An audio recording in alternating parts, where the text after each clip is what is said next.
Fui invitado a una actividad con un grupo de hermanas. Fuimos juntos a un orfanatorio. Alguna vez tal vez he contado esto. Llevamos dulces, llevamos comida, llevamos bufandas para los niños. Había más de 100 niños. Lo que me llamó la atención es que esos 100 niños tenían alguna discapacidad. No solamente eran niños sin padres. Y lo que también marcó mi vida y marcó mi corazón es que la directora de ese orfanatorio es una anciana, Inés, 86 años de edad. Ella nos vio y nos abrazó y dijo, son una bendición que hayan venido con nosotros, pero los bendecidos fuimos nosotros.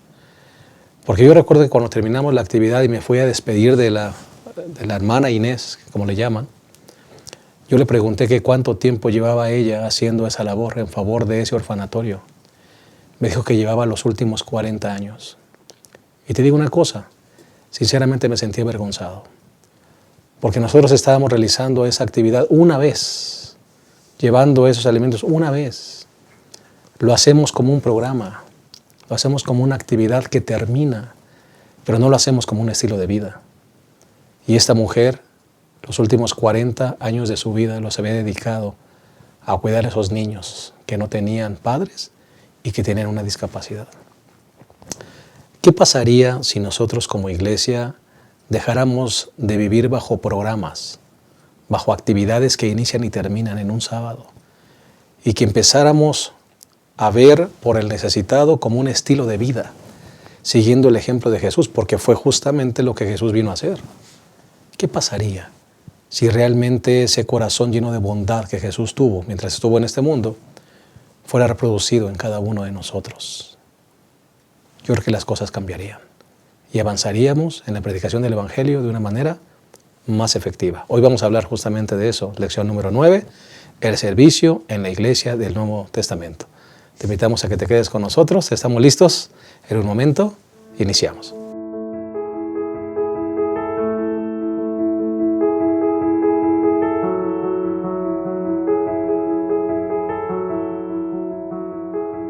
Estamos felices de darte una cordial bienvenida a este repaso de la lección número 9, titulada El servicio en la iglesia del Nuevo Testamento. Después de un periodo de ausencia, es para mí un placer el poder saludarles. Y también estoy contento de darle la bienvenida a dos colegas que estarán con nosotros desarrollando este repaso de la lección número 9. El pastor Edgar Sánchez Vázquez es el que está con nosotros aquí a mi derecha. Es el director de Escuela Sabática y Ministerio Personal de nuestra Unión Mexicana Central. Y es un gozo, como siempre, darte una cordial bienvenida. Gracias, pastor. Tocayo, un privilegio estar aquí con ustedes. Ya extrañaba volver aquí, ¿verdad? Y estamos muy felices de poder estar con ustedes. Hay mucha gente que mira este repaso. Ahora que estuve allá por Monterrey, Washington, Baja California, había hermanos que pedían que los saludáramos y que etcétera, y bueno, mandamos los saludos a todos. Yo les prometí que les iba a enviar saludos, pero ellos son fieles en estar siempre, semana con semana, en el repaso, y creo que es una bendición. Claro que sí, muchas gracias. Pastor Abraham Ramírez, de casa, gracias por estar con nosotros una vez más. Sí, pastor, gracias, pues bienvenido. El pastor Edgar, hace mucho que no estabas aquí, pero nos veíamos. Pues vamos a ver una lección bien importante, un estilo de vida que debe de reproducirse y creo que no se ha hecho hasta ahora. Correcto. Pues vamos a iniciarlo, vamos a proveer lo que es el bosquejo de nuestro estudio. El primer punto le hemos titulado Una iglesia en peligro de extinción.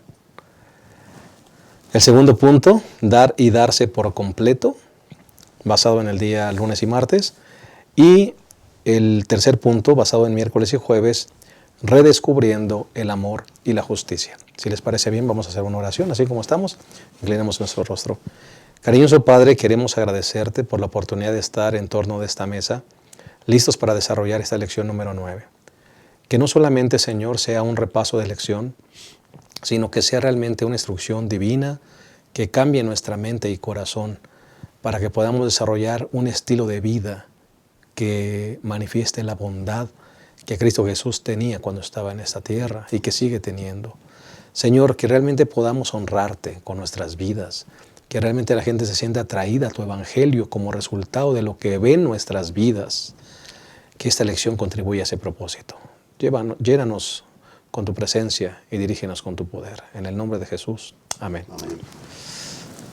Bueno, vamos a repasar entonces la lección número 9. Vamos con el primer punto, que es una iglesia en peligro de extinción. Estamos hablando, por supuesto, de la iglesia primitiva, de esta iglesia apostólica, que cuando nosotros la encontramos ahí en el libro de los Hechos, capítulo 2, versículo 43 en adelante, vemos cualidades muy particulares de esta iglesia.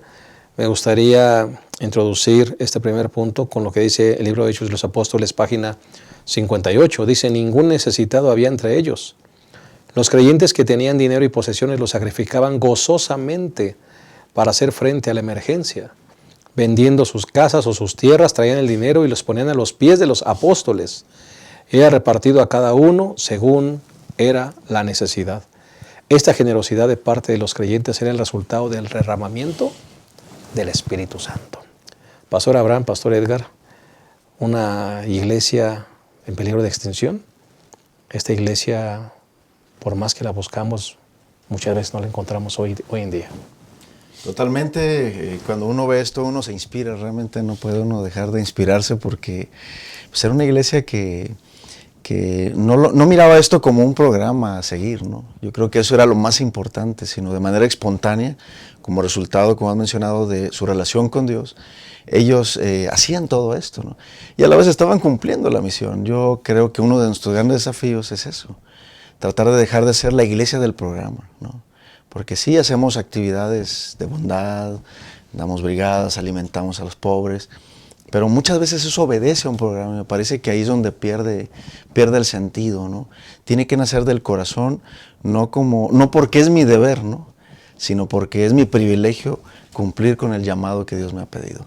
Si yo logro entrar en esa dimensión, entonces estoy volviendo al momento apostólico, al verdadero espíritu de los apóstoles, que ellos servían por amor a su maestro, por amor a su comunidad, y como dice ahí en Hechos, ellos tenían el favor del pueblo. No les interesaba quedar bien con el pueblo, ese no era su principal objetivo, sino su principal objetivo era honrar a Dios. Pero al honrar a Dios, ellos también eran bendición para la comunidad. Me parece que ahí es donde tenemos que apuntar la flecha. Pastor Edgar, antes de pasar con el Pastor Abraham, quiero preguntarte, ¿dónde nos perdimos? Porque tú acabas de mencionar algo muy importante.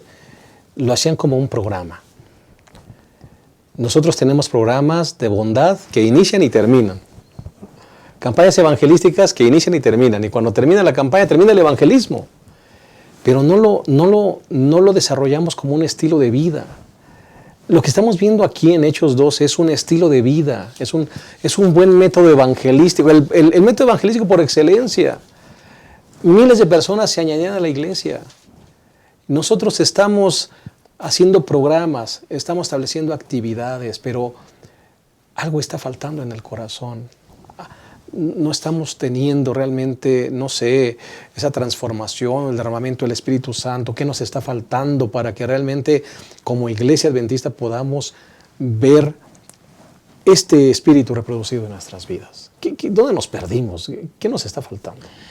Bueno, exactamente saber dónde nos perdimos es complicado, ¿no? Pero yo creo que yo lo resumiría con una palabra, ¿no? Una frase: compromiso personal, ¿no?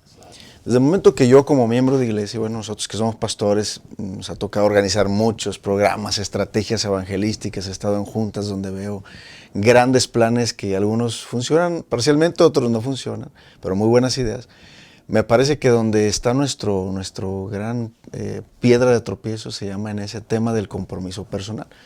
Desde el momento que yo como miembro de iglesia digo, bueno, yo apoyo si mi pastor ayuda, yo apoyo si el anciano va, yo apoyo, es decir, muchas veces queremos hacer todo colectivamente, ¿no? Y qué maravilloso sería eso, ¿no? Pero no ocurre así. Los grandes cambios que han ocurrido en la historia del mundo y de la Biblia ocurrieron con personas. Un Gedeón que dijo, ya estoy cansado de estar pagándole impuestos a los paganos. Encontramos un Noé que proclama solo la predicación del Evangelio. Encontramos a Pablo predicando a veces solo, etcétera, etcétera, ¿no? Entonces, me parece que el compromiso personal es muy importante, ¿no?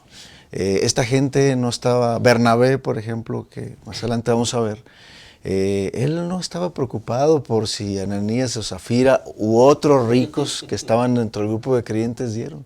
Él simplemente dijo, yo vendo esta propiedad y la doy para el Señor. Si cómo usen el dinero, si van a gastarlo en los viajes o si lo van a gastar en comida para los pobres o en ropa para... Él simplemente tenía un compromiso personal con Dios y dijo, yo esto lo doy para mi Dios, ¿no? Un ejemplo de tantos. Entonces, me parece que ahí nos hemos perdido. Que reaccionamos en base a los programas, ¿no?, de la iglesia. Si la iglesia tiene un buen programa, apoyo. Si no la tiene, pues no lo apoyo, ¿no? Entonces, o si tiene un buen programa y no va de acuerdo a mi percepción o a lo que me gusta, pues me quedo como un espectador. Necesitamos romper eso. Necesitamos ser una iglesia, necesitamos ser miembros más bien que tengan un compromiso personal con Dios. No mirar a un lado si alguien da o no da, sino mirar el llamado que Cristo me ha dado. Y ahí entonces la cosa va a cambiar. Eso era lo que ocurría en aquella época. Correcto. Pastor Abraham, yo encuentro aquí en Hechos 2 y en esta iglesia apostólica 2 elementos indispensables. Puede haber más, pero yo encontré en mi estudio 2 elementos indispensables. Una fuerte comunión con Dios y una fuerte comunión entre ellos como hermanos. ¿No? Dos comuniones fuertes. Me llama la atención que dice que iban al templo todos los días, perseveraban en el templo y después compartían el pan, estaban entre ellos vendiendo las propiedades, apoyando al necesitado. Pastor, me parece que esos elementos son indispensables para que algo empiece a suceder. Sí, pastor, preguntabas al pastor, pues ¿dónde nos perdimos, no? El pastor habla acerca de un compromiso personal. Y creo que ese compromiso está basado en la acción del Espíritu Santo en cada persona, ¿no? Ya habíamos dicho que se dijo que el Espíritu Santo fue quien motivó todo eso. Y creo que ahora debiéramos de pedir la unción del Espíritu Santo para que nos motive a hacer lo que hizo esta iglesia, ¿no? La lección de escuela sabática establece que el estilo de vida, ¿sí?, no era algo nuevo para ellos.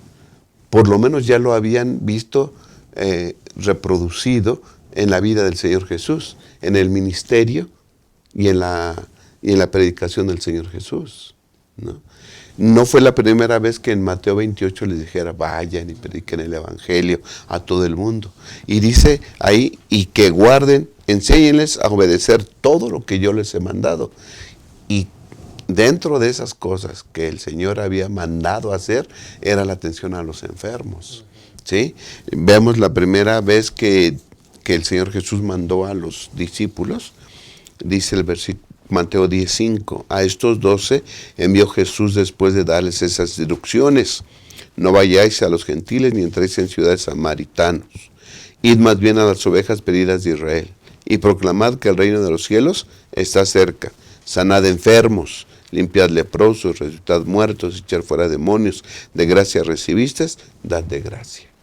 Es decir, el evangelio siempre debe ir acompañado con la piedad práctica, ¿no?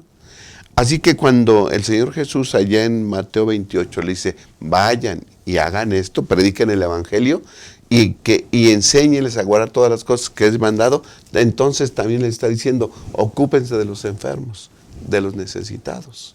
Y entonces cuando vemos esto, la vida la manera de cómo vivía la iglesia primitiva, pues se lo tomaron en serio. Ellos empezaron a vivir el estilo de vida que el Señor Jesús había dado, que había vivido el Señor Jesús y que proponía a sus seguidores, ¿no?, de atención a los más necesitados. Y como decías, hay 2 elementos importantes. Dice Hechos 2, 42, y perseveraban firmes en la doctrina de los apóstoles, en la comunión unos con otros, en el partimiento del pan y en la oración. ¿Sí? Así que ellos estaban siempre juntos, unánimes. Creo que la fuerza de esta iglesia es que se unieron en propósito, ¿sí?, y en espíritu. Era un espíritu que los movía. Y entonces se unieron en propósito. Y dice que estaban unánimes, firmes en la doctrina, en la comunión unos con otros, en el partimiento del pan y en la oración. Y más abajo dice que iban todos los días al templo y convivían, ¿no? Y cuando tú ves a un grupo de personas unidas, que ven los unos por los otros, de tal manera que si hay un necesitado, los otros son capaces de vender su casa, de vender sus terrenos y apoyar a aquel que debe, que tiene alguna necesidad, pues la gente se da cuenta, y quién no quiere pertenecer a una comunidad como esta, ¿sí? Así que entonces ese estilo de vida, ese nuevo tipo de comunidad, pues hizo impacto en un ambiente donde vimos cuando el Señor Jesús predicaba que los líderes no le hacían caso a los pobres, ¿no? Los pobres estaban, no se les ponía atención, desatendidos totalmente, ¿verdad? Se hacían injusticias y todo. Y cuando ven a un grupo que empieza a ver por los demás, pues quieren unirse a esto, ¿no? Era, ¿cómo le diré?, antojable la vida de estas personas. Y tenían comunión con Dios porque hacían oración, iban al templo todos los días y tenían comunión los unos con los otros. Me llama la atención también que esta descripción de la Iglesia Apostólica de Hechos 2 viene después del descenso del Espíritu Santo. Y cuando la sierva de Dios menciona justamente las características de esta iglesia, dice, esta generosidad de parte de los creyentes era el resultado del derramamiento del Espíritu Santo. Como que hay algo que nos está faltando. Me parece, Pastor Abraham, Pastor Edgar, sí. Yo cuando estudio esa lección, me doy cuenta que, a ver, ¿dónde está entonces la raíz? ¿Qué provocó estas características de la iglesia apostólica? El derramamiento del Espíritu Santo. Me parece que el gran olvidado en toda esta fórmula es justamente el derramamiento del Espíritu Santo. No lo estamos buscando, no lo estamos pidiendo, no lo estamos solicitando, no lo estamos buscando, pastor. Sí, pastor, a lo mejor estamos viviendo como los discípulos antes de la venida del Espíritu Santo, ¿no? Todos peleándose para ver quién iba a ocupar el lugar más cerca del Señor Jesús y eso. Y conformaban una comunidad cristiana, creían en Cristo todos ellos, pero siempre hubo pleitos. Ahora, cuando viene el Espíritu Santo, se vive de esta manera. Dijimos, el derramamiento del Espíritu Santo y un compromiso personal, ¿no? De tener una relación plena con Dios. Pasó, Edgar. Ahí en esa cita que leíste, la última parte, dice, sus obras testificaban de que tenían las almas de los hombres por más preciosas que las riquezas terrenales. O sea, cuando tú estás conectado con Dios, estás conectado con su misión, y la misión te lleva a ver qué es lo más importante en este mundo. Para esa gente, lo más importante era la salvación de las almas. Pero eso nos lleva ahora al siglo XXI y es importante que como iglesia nos preguntemos, ¿será que realmente yo, haciéndome un análisis personal, la salvación de las almas, es decir, lo que más Dios ama, es lo que yo realmente más amo? ¿O estoy preocupado, como decía el pastor, por el poder, por el reconocimiento, por tener una conciencia tranquila al pertenecer a una comunidad religiosa, a estilo club social, ¿no? Religioso? ¿O realmente quiero, con mi influencia, poder ayudar a que el reino de Dios venga pronto, ¿no? Al parecer ellos tenían bien claro eso. Yo siento que como iglesia no lo tenemos claro, ¿no? ¿Por qué? Porque si yo tengo claro eso, mis recursos, mis dones, mi tiempo, mi todo va a estar orientado hacia la salvación de las almas. ¿Qué puedo hacer yo? Es una pregunta que yo me estaba haciendo ahorita. ¿Qué puedo hacer yo al terminar esta lección, esta semana, para que mi mundo sea mejor? O sea, ¿qué puedo hacer? ¿Qué puedo hacer yo para que las personas, al terminar esta semana, puedan conocer a Cristo, ¿no? De repente yo estoy esperando que el pastor de los estudios bíblicos o el hermano que es misionero predique, pero Dios me está pidiendo a mí, ¿qué puedo hacer yo, Edgar Sánchez, para que mi mundo sea mejor y para que esas personas puedan conocer a Cristo? Hasta que yo no me haga esa pregunta y realmente sea sincero con Dios y conmigo mismo, pues puedo seguir como un buen religioso, ¿verdad?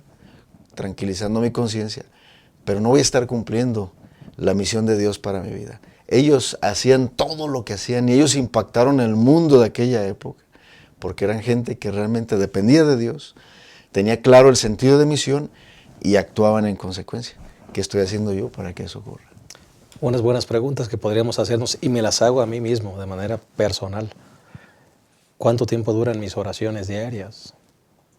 ¿Cuánto tiempo dedico a la oración personal con el Señor? A que este corazón egoísta sea transformado. ¿Cuánto tiempo dedico al estudio de la palabra de Dios con profundidad? ¿Cuántas personas les llevo bendición? ¿Por cuántas personas estoy preocupado por predicarles hoy? ¿A cuánta gente voy a bendecir? ¿Cuánto de mi presupuesto aparto para ayudar a los pobres? Son buenas preguntas de reflexión, porque hasta que esto no suceda, esta comunión con el derramamiento del Espíritu Santo, seguiremos en un programa que inicia y concluye y nada pasa. Creo que hemos estado, pues sí, equivocados, yo creo, pastor, dirigentes y dirigidos. Creo desde nosotros como pastores, a veces no ponemos atención en eso, ¿no? En el estilo de vida. Y lo hemos estudiado. El Señor Jesús les mostraba, ¿verdad?, simpatía, les demostraba que se preocupaba por sus necesidades. Y tenemos cómo le hacía el Señor Jesús para predicar, el método del Señor Jesús. Y no lo ponemos en práctica. Nosotros nos saltamos todos y les decimos, vengan, ¿no? Vengan al Señor. No sé, hemos fallado, entonces no sé en dónde nos perdimos, pero creo que si oramos pidiendo la dirección del Espíritu Santo y a lo mejor no en tu iglesia local no se hace algo así, pues por lo menos personalmente. Claro, ¿no? inicia. Hay que orar. Inícialo. Hay que orar y esas preguntas que tú haces hay que contestarlas sinceramente. Y si estamos fallando, que el Espíritu Santo, que es el agente transformador, redarguya nuestro corazón y nos llega en qué está nuestro error y que empecemos a hacer las cosas, ¿no? Antes de cerrar este segmento me gustaría solamente que mencionemos a José Bernabé, que dice el libro de los Hechos que vende su propiedad, la da, como dice el pastor Abraham, da todo, ¿no? O tú lo mencionaste, da todo. No está preocupado por ver quién dio, quién levantó la mano también, él lo hizo. Esto me indica, pastor Abraham, pastor Edgar, que el Espíritu Santo se va derramando en plenitud en ciertas personas que lo buscan y lo anhelan y lo solicitan. Porque vemos en comparación con este espíritu de Bernabé, Ananías y Zafira, teniendo también una propiedad, seguramente levantando la mano cuando se vino la emoción del llamado y dijo, yo también vendemos la propiedad y la ponemos a los pies de los discípulos. Y cuando se la pagaron, dijeron, es mucho, vamos a dar una parte. Y sabemos las consecuencias. Se va a ir dando de manera individual, pastor. Pero este espíritu de José es el espíritu que el Señor quiere de nosotros. Totalmente. Recuerden que la motivación de Bernabé fue dar por amor a la causa de Dios, porque tenía una comunión profunda con Dios, ¿no? Ahora, fíjense bien, ellos, tanto Bernabé como Ananías y Zafira, dieron. Pero la pregunta es, ¿qué era lo que los motivaba a dar? Porque yo puedo dar, ¿no? Y aparentemente, mira, qué bueno, qué generoso. Hay mucha gente en este mundo, ONGs que dan, ¿verdad? Pero ¿cuál es la motivación? Si la motivación es recibir los aplausos, los reconocimientos, justificar impuestos, no sé, ¿verdad? Hay muchas formas. Pero en el caso de Bernabé, que es donde nosotros tenemos que enfocarnos, él dio simplemente por amor a Dios, porque a lo mejor también al estar entre las personas, él identificó que había necesidad. Identificó que había necesidad del pueblo de Dios. Es decir, no solamente era la necesidad de la palabra de Dios y del Evangelio, sino que una vez que esas personas estaban conociendo, también tenían que comer, vestir, tomar agua. Y entonces Bernabé dijo, yo voy a dar, ahí está, para las necesidades del pueblo. ¿Se imaginan lo bonito que sería que eso ocurriera hoy? Porque en la iglesia y en el mundo entero hay muchos Bernabés que pueden ser una gran bendición. Pero ¿cuál es la motivación? Esa es una pregunta importante. A manera de resumen, cerrando este segmento, es la gente cuando nos ve, ¿realmente les inspiramos? ¿Les inspiran nuestras obras? ¿Les inspira conocer el Evangelio que nosotros predicamos? Nuestra vida está siendo ungida por el Espíritu Santo. Estamos buscando la unción del Espíritu Santo. Y como resultado, esto se mira en la comunión con Dios y se mira en la comunión entre nosotros. Es bueno preguntarnos. Y si no, que realmente Dios nos ayude para que esto pueda ser una realidad. Vamos a hacer una pausa, regresamos, lección número 9, el servicio en la iglesia del Nuevo Testamento. Volvemos.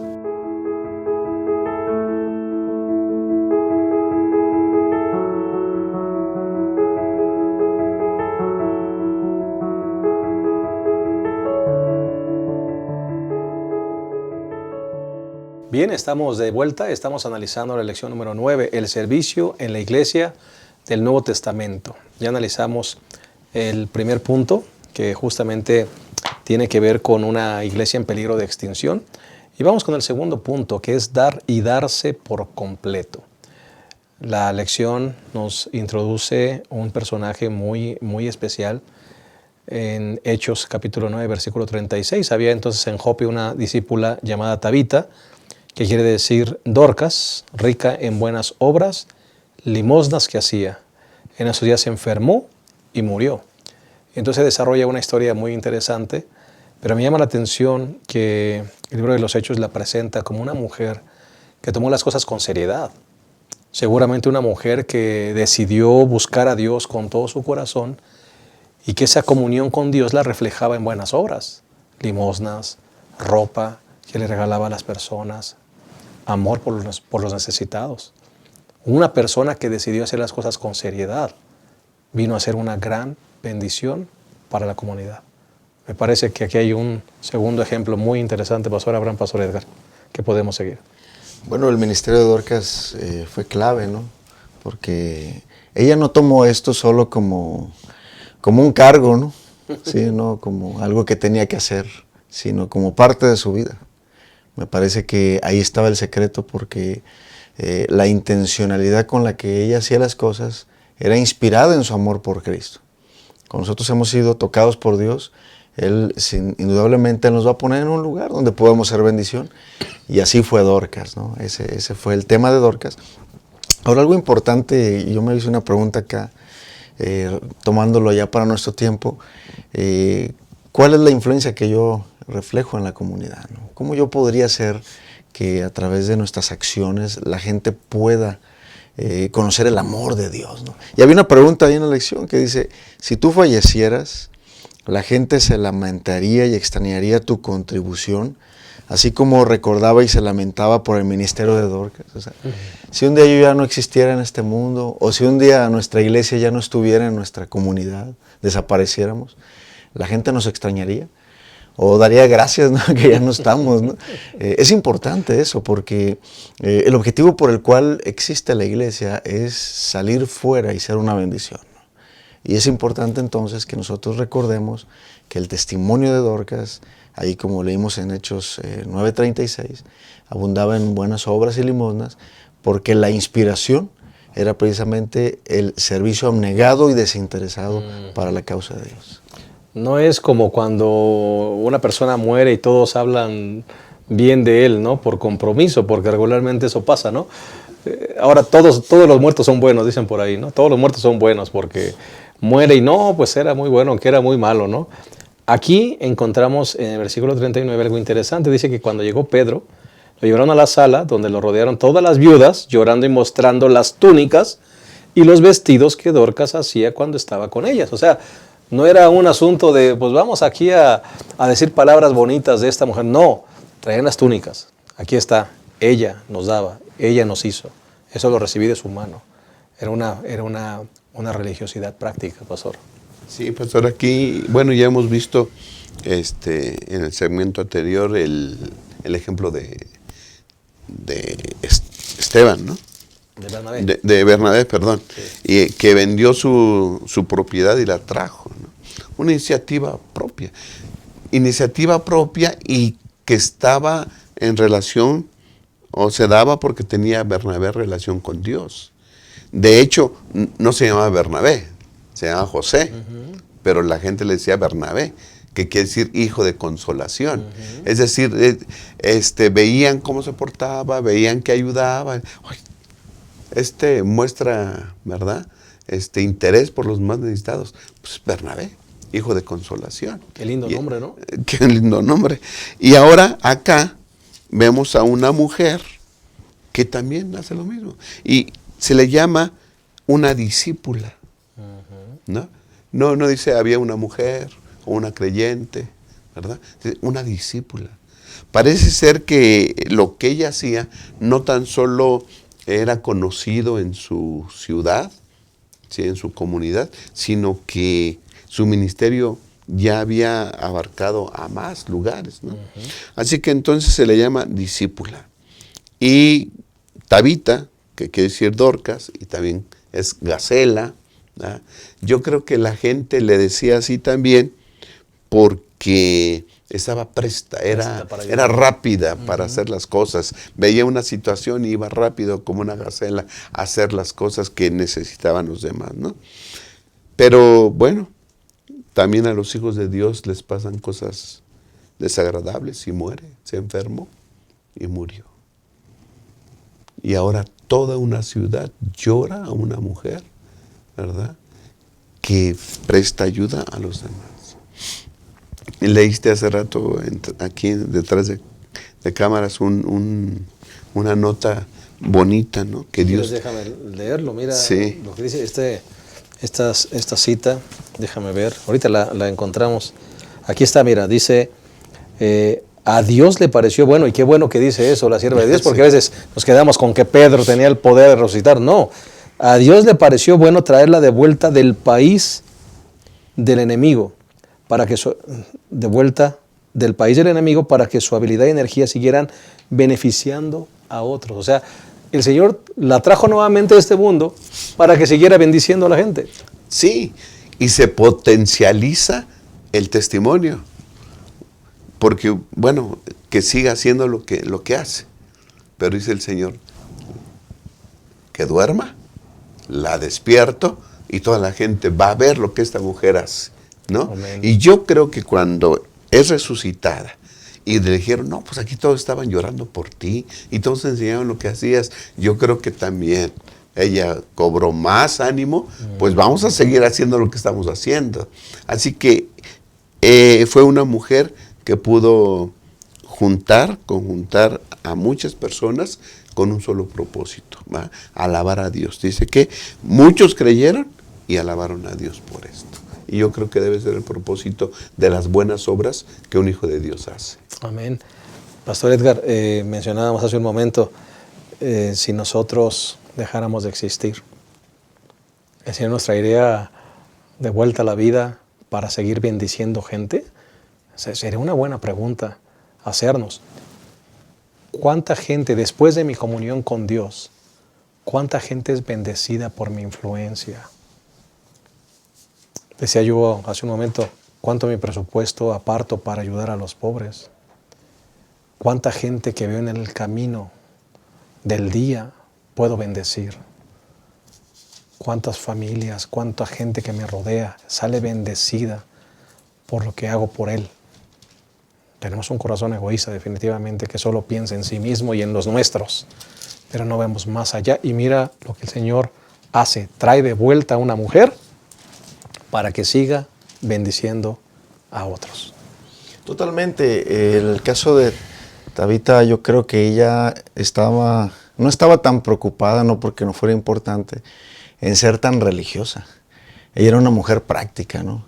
Me parece que hoy en día nuestro mundo, nuestro planeta necesita esa clase de gente. Necesitamos ser miembros de ese tipo, miembros más mundanos, por así decirlo, ¿no? Es decir, que nos acerquemos más al mundo, pero no para agarrar todas las malas costumbres, ¿no?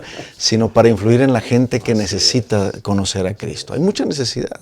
La gente hoy en día necesita ver el Evangelio de manera práctica.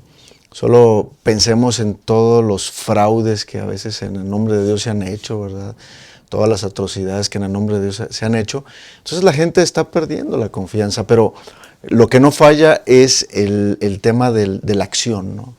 Hay muchas cosas. Ahorita mientras hablaba el pastor me puse a pensar cómo yo podría convertirme en un Tabito moderno, ¿no? O en una Tabita moderna. Muy sencillo. Piensa a tu alrededor y de manera práctica mirar qué puedo hacer. Yo anoté algunas, por ejemplo, estas son no como iglesia, sino de forma personal o con mi familia.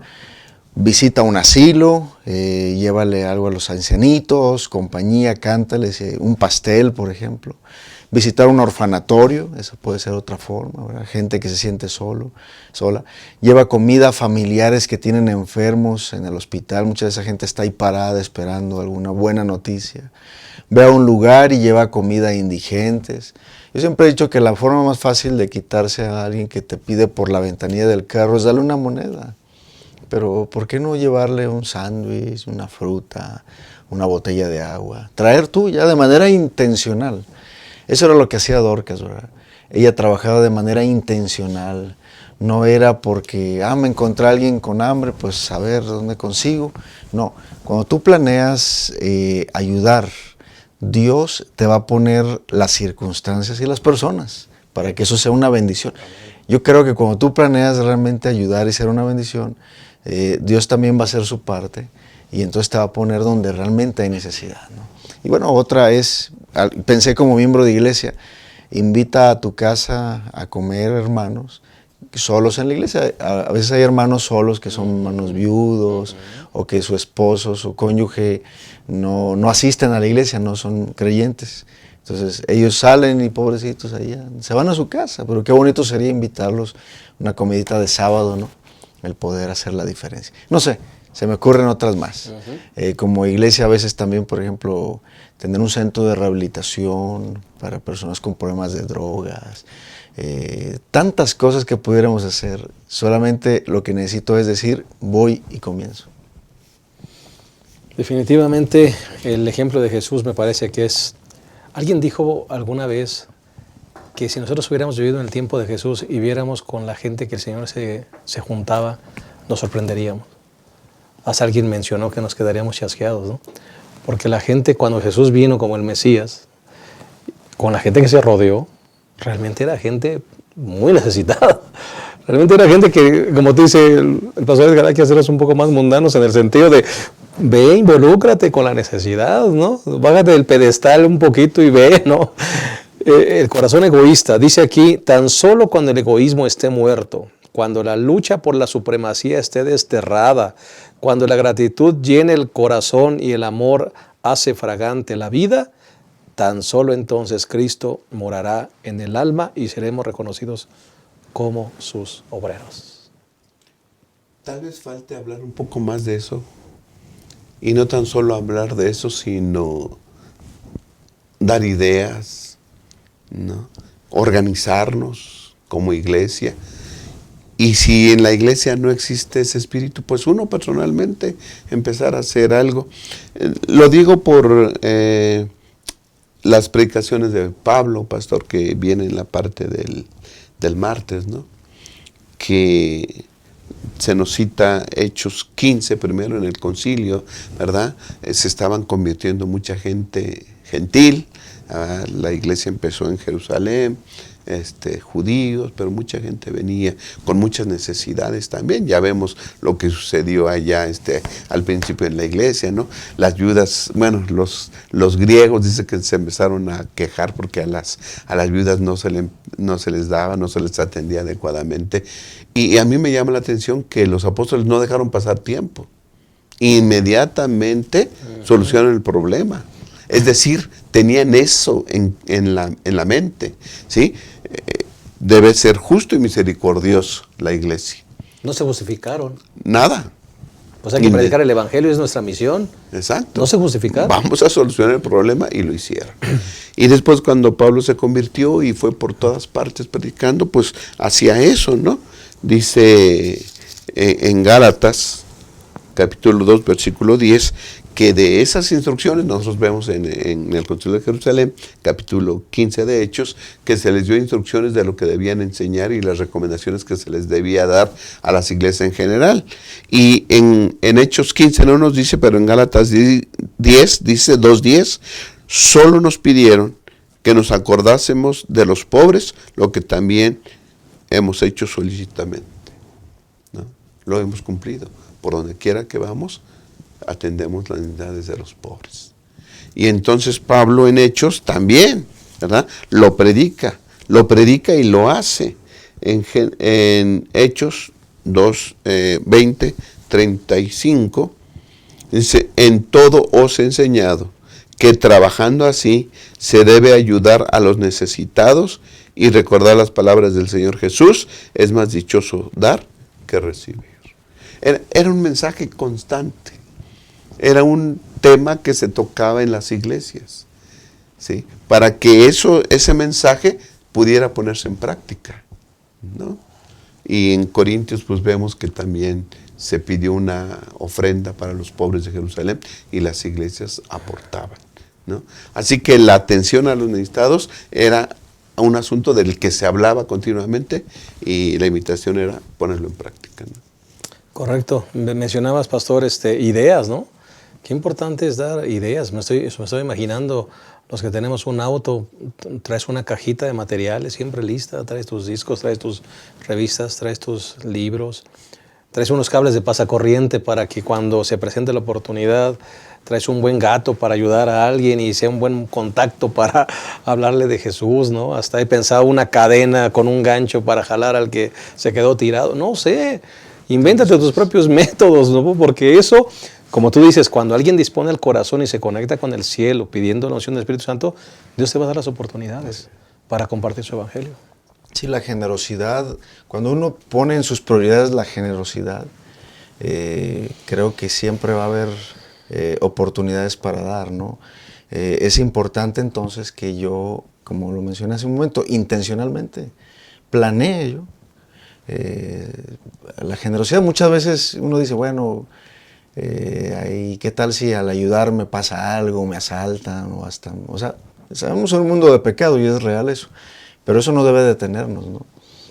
Muchas veces nosotros es más fácil voltear la cara a un indigente por una moneda, porque nos justificamos diciendo, bueno, si yo le doy, seguro lo va a usar para alcohol, drogas.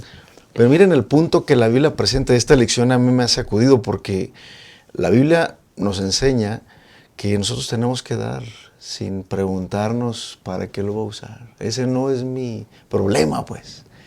Mi responsabilidad ante Dios, mi privilegio es, voy a compartir. No sé para qué lo vas a usar, pero yo voy a compartir, yo voy a cumplir con mi Dios, ¿no? Era lo que hacía Tabita, era lo que hacía Bernabé, y es lo que tenemos que hacer como iglesia nosotros. A manera de resumen, no sé si en alguna lección, pastor Abraham, ayúdame a recordar, decía que cuando ayudas a un pobre son préstamos que le haces a Dios, alguna cosa así, ¿verdad? Sí, proverbios. Sí, ¿verdad? El que da al pobre, empresta a Dios. Sí. Sí, entonces, siempre algo que hagas en beneficio de alguien, pues son bendiciones que Dios tiene preparadas para tu vida. Tal vez no somos tan bendecidos porque no estamos tan dispuestos a hacerlo. Vamos a hacer una pausa y regresamos nuevamente a esta lección número 9, el servicio en la iglesia del Nuevo Testamento. Volvemos.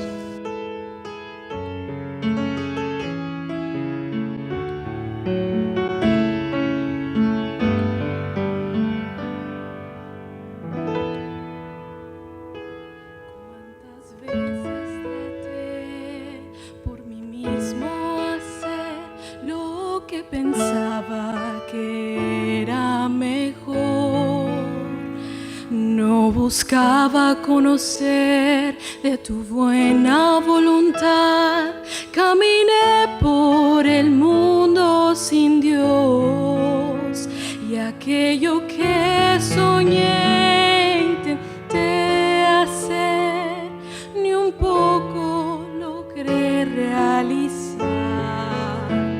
Inmensamente mayores son tus planes, Señor, y confío mi alma a tu cuidado, mi Dios. Cambio cada día esos sueños por los sueños de Dios, pues son de alegría y prosperidades, completa paz hay junto a ti.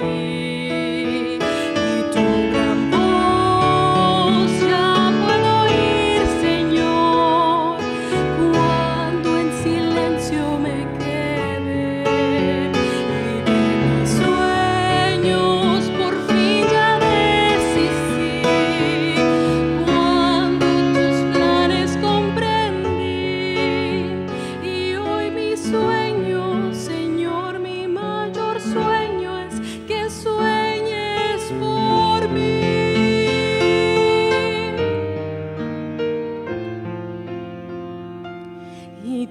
planes, Señor, son mayores que yo, no se pueden ni comparar. Una vida feliz es tu plan para mí. ¿Cómo pude dudar yo de ti? Sé de cuánto me amas y que quieres hacer mi mundo mucho mejor.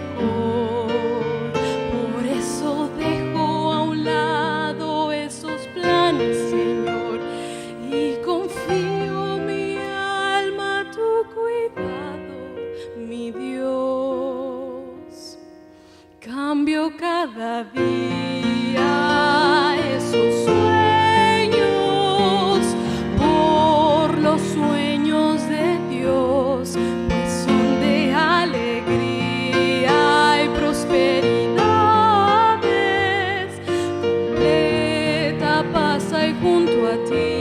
Y tu gran voz ya puedo oír, Señor, cuando en silencio me quedé.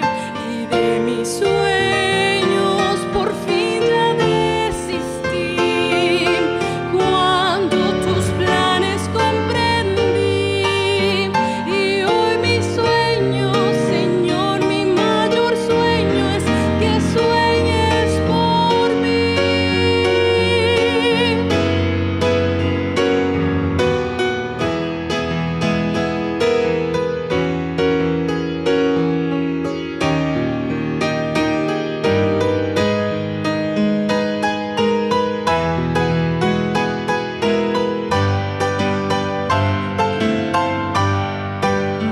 Y tu gran voz ya puedo oír, Señor, cuando en silencio me quedé.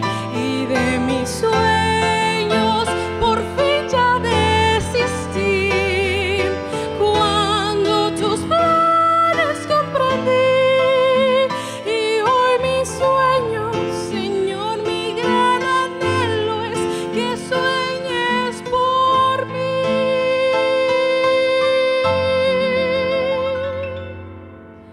Y hoy mi anhelo, Señor, mi gran anhelo es que sueñes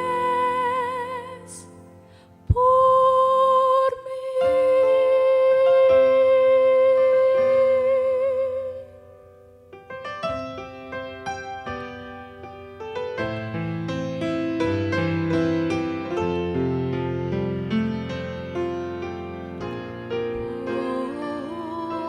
Por mí.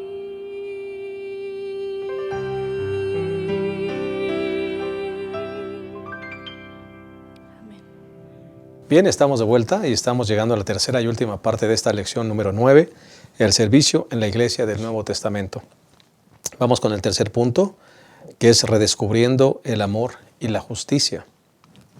Se hablan de dos pasajes, se habla de Romanos 12 y se habla también de Santiago. En el pasaje de Romanos 12 nos gusta mucho un versículo que es el versículo 2, que básicamente coloca la base de lo que viene desarrollando en el libro de Romanos. Dice, no os conforméis a este mundo, sino transformaos por medio de la renovación de vuestro entendimiento, para que podáis comprobar cuál es la buena voluntad de Dios agradable y perfecta. Es interesante que esta palabra conforméis, esa palabra griega que se usa aquí, es coformarse. Es el sentido de la palabra, coformarse. No te amoldes, no te formes como el mundo lo hace. Eso es lo que está diciendo aquí. Y después utiliza la palabra metamorfo, que es la palabra de transformaos, que es como una oruga que se convierte en mariposa. Es conviértete en una persona completamente diferente. ¿Cómo será eso? A través de la renovación de vuestro entendimiento. Y esa renovación de vuestro entendimiento diario, Pastor Abraham, Pastor Edgar, solo viene a través de la comunión con Dios. Cuando tú decides darle la espalda al mundo en el sentido de no amoldarte a él y decides que el Señor logre esa obra de transformación en tu entendimiento, estarás preparado para desarrollar lo que viene en el contenido del libro, de la carta de Romanos 12. Totalmente. Cuando habla de no conformarse, tocando el tema de ayudar a los necesitados, pues el mundo natural, ¿no? Dice, yo no te ayudo. ¿Por qué te voy a dar algo que yo me he ganado? Esa es la tendencia del mundo, ¿no? Lo natural, ¿no? A ser egoísta, a almacenar riqueza, a no abrir la mano para compartir. El no compartir es parte de la naturaleza de este mundo. Entonces Dios nos dice a través de esto, sé diferente, es como un cambio de mentalidad, de chip, ¿no? Si antes me ponía a juzgar a los necesitados porque no trabajan, porque solo extienden la mano, ahora tengo yo mismo, personalmente, que decir, bueno, ese trabajo no me toca, lo que me corresponde es ayudar, ¿no? Pero esa transformación, como dice Romanos, viene cuando yo tengo comunión con Dios. Es decir, si yo todavía estoy batallando con ese tipo de actitudes, ese tipo de problemas, o con el mismo egoísmo, la ambición, la indiferencia ante las necesidades del mundo, quiero pensar que no será, me preguntaría, ¿no será que todavía no he rendido totalmente mi vida a Dios? Porque cuando yo rindo mi vida a Dios, ¿no? Cuando yo me presento a mí mismo, como dice Romanos 12:1, como un sacrificio vivo, el resultado va a ser todo lo que continúa diciendo en Romanos, el capítulo. Así que es importante eso, ¿no? Yo diría que Romanos nos habla de un cambio de actitud, un cambio de mentalidad, para que entonces cumplamos el plan de Dios para hacer una bendición en este mundo. Pastor Abraham, la carta de Romanos menciona cosas que realmente van en contra de la naturaleza humana. Por ejemplo, cuando tú ves aquí, bendecid a los que te persiguen, ¿verdad? Y después, si no los maldigáis, gozaos con lo que se gozan, llorad con los que lloran, pero más adelante viene, no pagues mal por mal, no te vengues. Si tu enemigo tiene hambre y tiene sed, dale de comer y dale de beber. En otras palabras, lo que Romanos 12 dice es, tú no vas a poder actuar así si primero no tienes un cambio de chip en la cabeza, ¿verdad? Si primero Dios no opera una transformación en ti, esto va en contra de la naturaleza. Sí, pastor, lo que veníamos diciendo, el agente transformador es el Espíritu Santo. ¿Quién puede cambiar esta manera de pensar? Pues solamente el Espíritu Santo, ¿no? Cuando el Espíritu Santo mora en nosotros, nuestras prioridades cambian, nuestras motivaciones, nuestras prácticas cambian.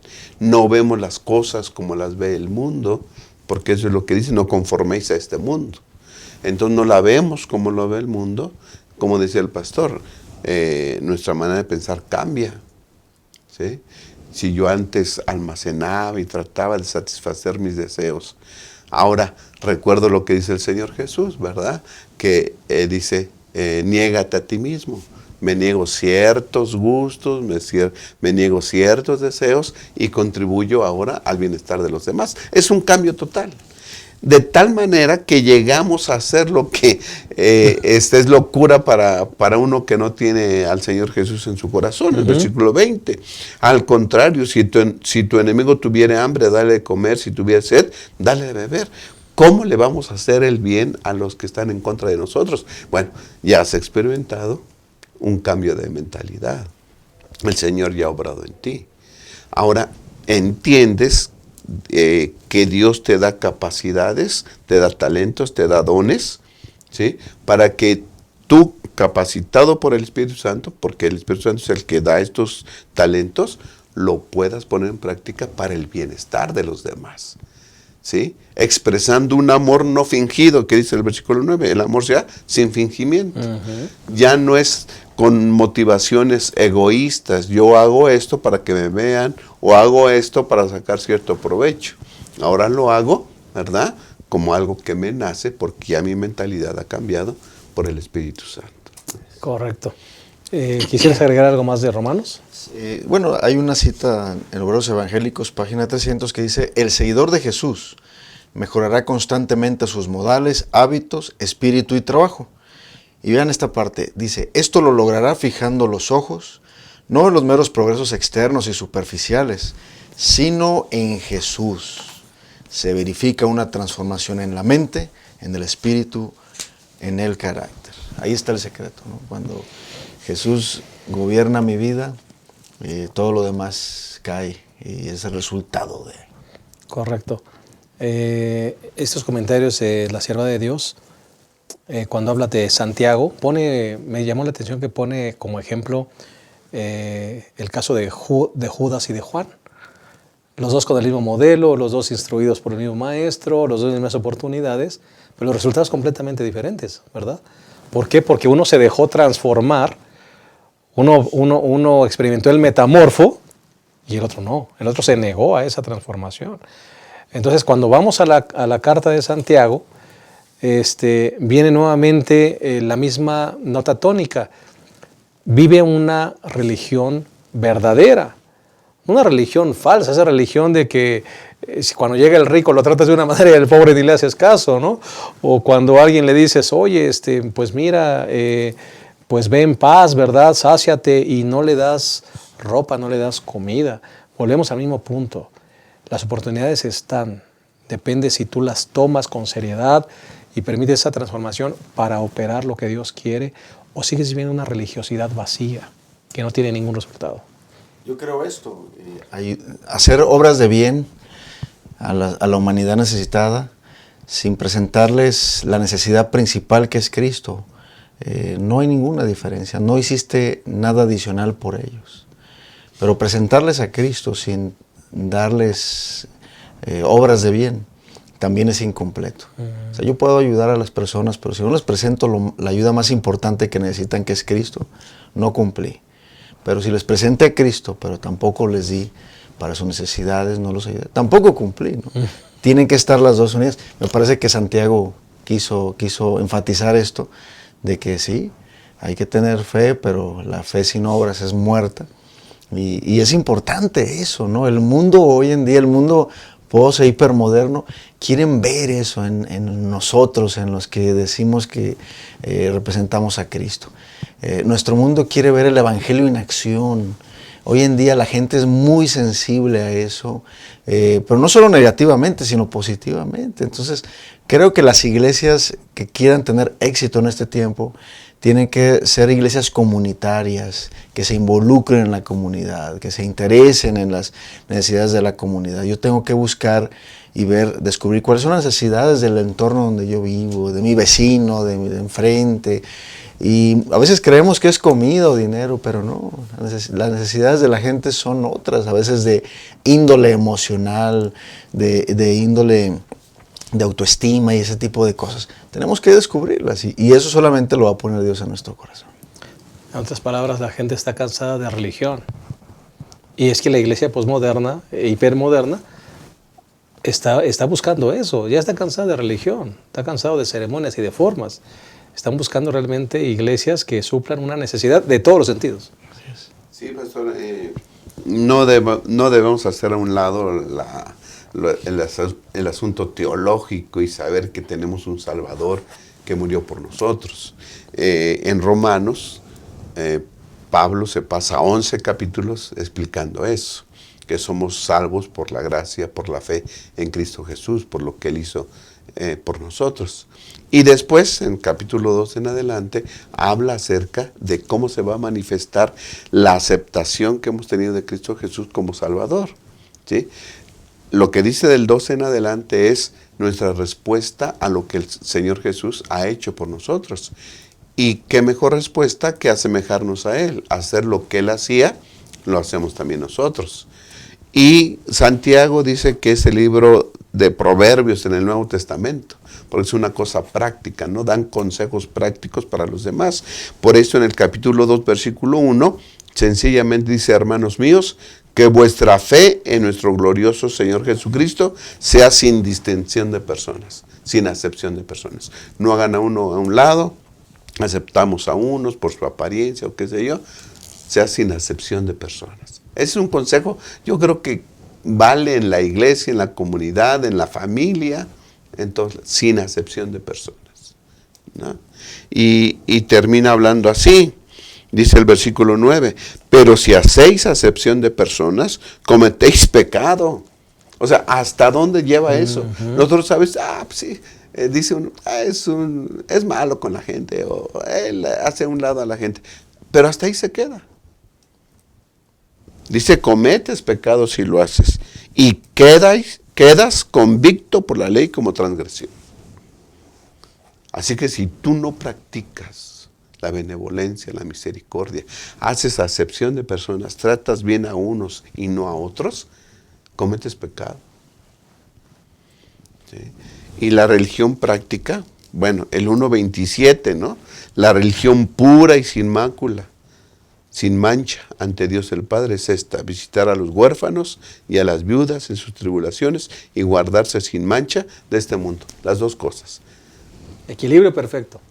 Guárdate sin mancha, lo que has aprendido. El Señor Jesús murió por ti, por tus pecados. Guárdate sin mancha, pero visita a las viudas y a los pobres en sus necesidades. No dejamos de un lado la teología. Para nada. La iglesia primitiva dice que perseveraba en la doctrina. En la doctrina de los apóstoles. Pero esa doctrina se manifestaba en hechos de Cosas amor. prácticas.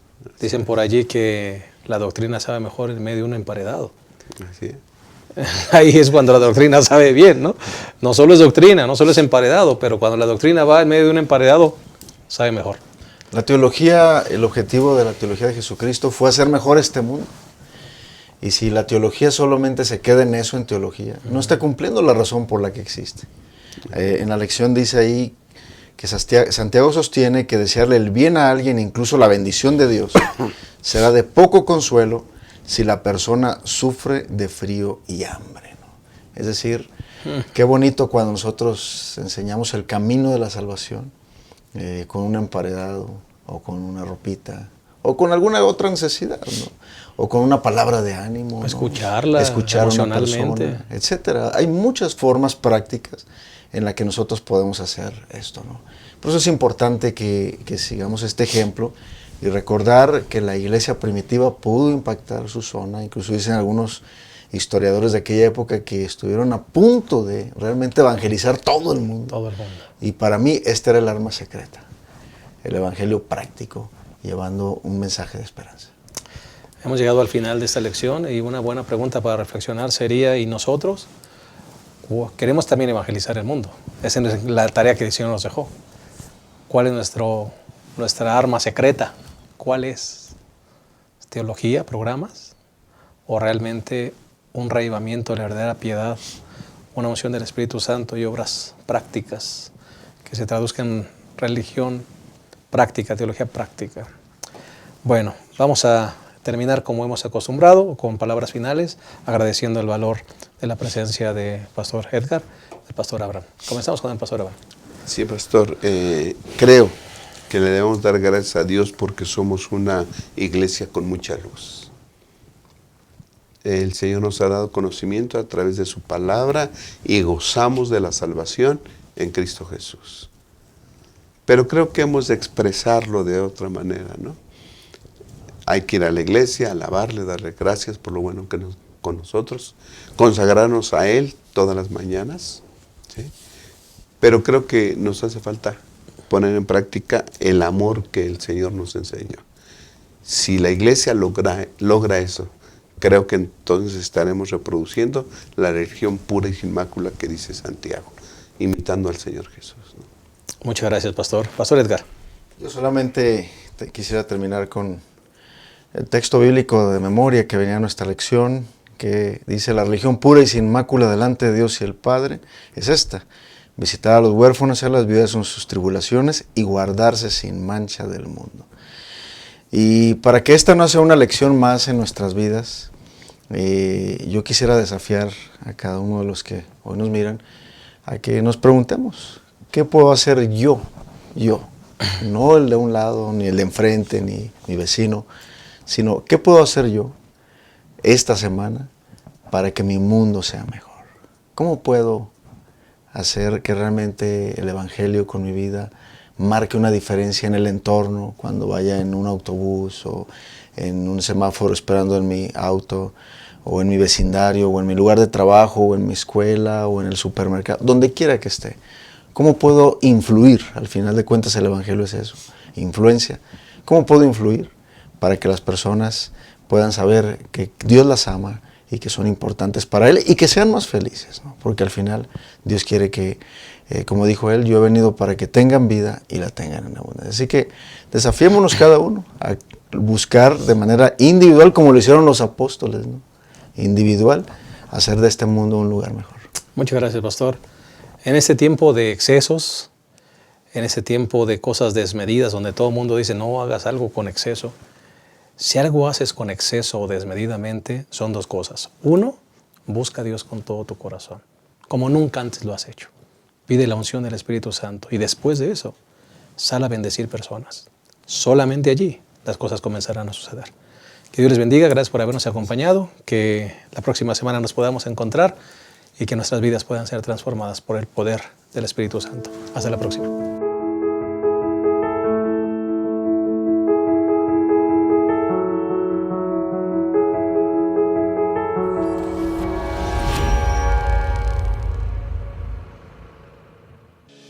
Hola, te saludo cordialmente desde uno de nuestros puntos de venta más importante de Gema Editores México y recordarte que nuestra iglesia se inició de la mano de las publicaciones. Siguiendo ese mismo interés y fortalecer la vida cristiana de los miembros, Gema Editores ha dedicado suficiente tiempo en la edición y la preparación y la producción de 38 libros de la colección del Espíritu de Profecía. Como tú puedes ver, es una edición sencilla, pero sin perder el encanto de la lectura. De igual manera, sin olvidar una colección clásica, Tesoros de Vida. Iniciando con uno de los tomos más extraordinarios, Patriarcas y Profetas, Profetas y Reyes, el deseado de todas las gentes, los hechos de los apóstoles y el conflicto de los siglos. Pero quiero hacer referencia de algunos títulos más en particular y que sin duda serán de tu interés. Por ejemplo, Manuscritos Inéditos, una obra extraordinaria. De igual manera, se ha editado esta joya maravillosa, Evento de los Últimos Días, que sin duda fortalecerá tu fe en este tiempo. Pensando en que tú eres un líder y quieres desarrollar un liderazgo más fuerte, más poderoso, se ha editado esta joya también titulada Liderazgo Cristiano. ¿Y qué podemos decir del ministerio que realizan los ángeles a favor nuestro? Se ha editado esta joya, La verdad acerca de los ángeles. De igual manera, pensando en nuestros jóvenes, mensaje para los jóvenes. Su lectura es amena, su lectura es encantadora y su mensaje es profundo. De igual manera, esta obra extraordinaria, única en su género y estilo, Cristo en su santuario, para que tú puedas hacer un recorrido de la vida de Jesús y el ministerio en el santuario. ¿Verdad que es una colección por demás extraordinaria? ¿Verdad que te gustaría tenerla en tu biblioteca? Tal vez te preguntarás, ¿y cómo puedo adquirirla? Fácil. Acércate a una de nuestras tiendas Gema, la más cercana a tu domicilio. O puedes solicitarlo a través de tu director de publicaciones de la iglesia local. O puede ser también a través de nuestros socios distribuidores. Tú lo podrás adquirir en un precio muy económico, al alcance de tu bolsillo. Ven, visítanos, te esperamos.